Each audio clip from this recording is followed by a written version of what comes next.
Hello everyone, नमस्कार। Welcome back to learn with Simran. आशा करती हूँ आप सभी सेफ हैं, स्वस्थ हैं। तो मैं फिर से हाजिर हूँ एक नई वीडियो के साथ, जिसके अंदर आज हम डिस्कस करने वाले हैं BEd first year learning and teaching का यूनिट नंबर 1 का topic number 2, that is phases of teaching. आज हम टीचिंग के फेजेस जानेंगे। 3 फेजेस होते हैं, प्री एक्टिव, इंटरएक्टिव और पोस्ट एक्टिव। तो शुरू करते हैं। तो सबसे पहले तो देखो, टीचिंग हमने डिस्कस किया पिछली वीडियो में भी, अगर आपने नहीं देखी है तो you can go and watch that.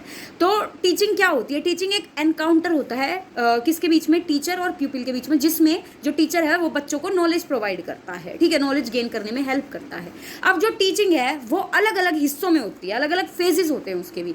पहला फेज हमने बताया प्री एक्टिव है। तो प्री एक्टिव फेज में क्या होता है? ये होता है सबसे पहला स्टेप, सबसे पहला फेज, सबसे प्राइमरी फेज। इसके अंदर क्या होता है? इसके अंदर प्लानिंग की जाती है। इस फेज के अंदर क्या की जाती है? प्लानिंग की जाती है कि अब अगर हम टीचिंग करने जा रहे हैं क्लास में, तो उसके लिए हमें क्या क्या करना है क्लासरूम में जाने।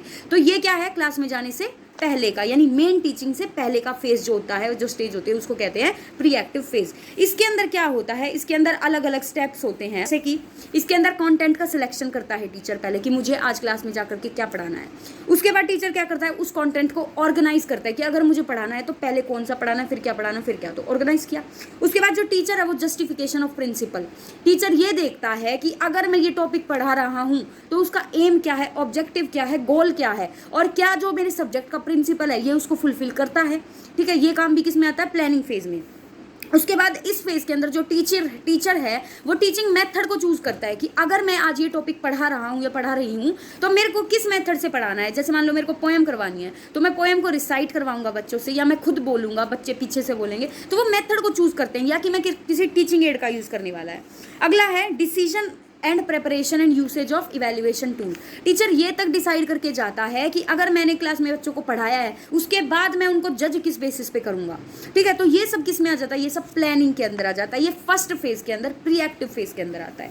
इस फेज को बिफोर क्लासरूम टीचिंग फेज कहा जाता है। ठीक है, इसके अंदर सारी एक्टिविटीज आती है जो भी कोई टीचर प्लानिंग में यूज करता है। ठीक है, फेज हो गया। अब चलते हैं सेकंड फेज पर। सेकंड फेज होता है इंटरएक्टिव फेज। इंटरएक्टिव यानी टीचिंग के दौरान का जो फेज होता है, यानी जिसमें टीचिंग, एक्चुअल टीचिंग होती है क्लास के अंदर।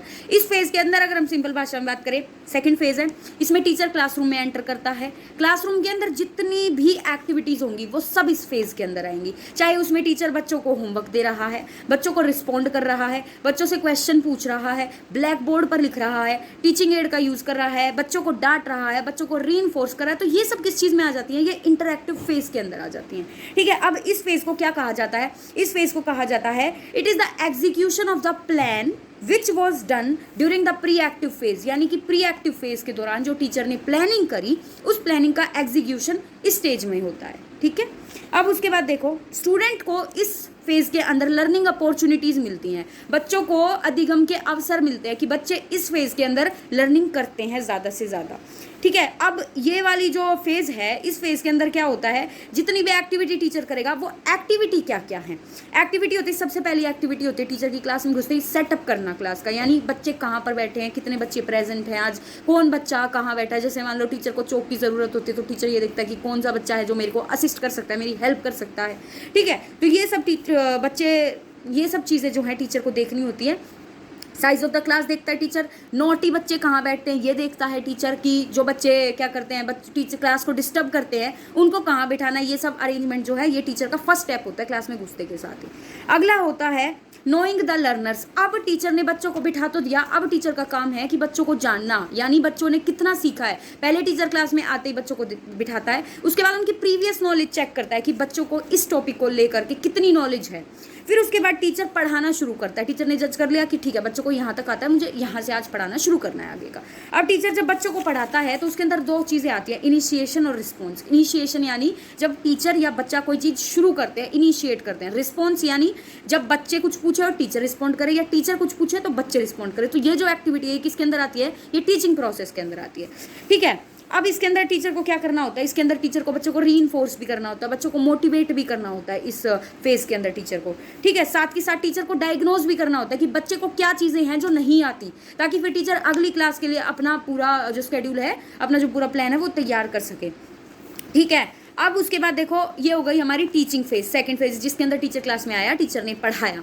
अब थर्ड फेज आती है post active phase. Post active यानी कि टीचिंग हो गई, अब उसके बाद ठीक है, पहले टीचर ने प्लान किया, फिर टीचर ने पढ़ाया। अब पढ़ाने के बाद जब टीचर क्लास से बाहर आ गया तो अब टीचर क्या करेगा, अब टीचर इवैल्यूएट करेगा, अब टीचर मूल्यांकन करेगा कि मैंने जो चीज़ें क्लास में पढ़ाई हैं वो कितनी बच्चों को समझ आई हैं, क्या मैं सोच के गया था क्लास के अंदर कि मुझे ये टॉपिक पढ़ाना है, कितना मैं वो टॉपिक पढ़ा पाया या वो कितना बच्चों को समझ आया, या कौन सी मेरी ऐसी कमियाँ थी जिसको मेरे को अगली क्लास में सुधारना है। तो ये सब चीज़ें किस में आती हैं, ये पोस्ट एक्टिव फेज में आती हैं।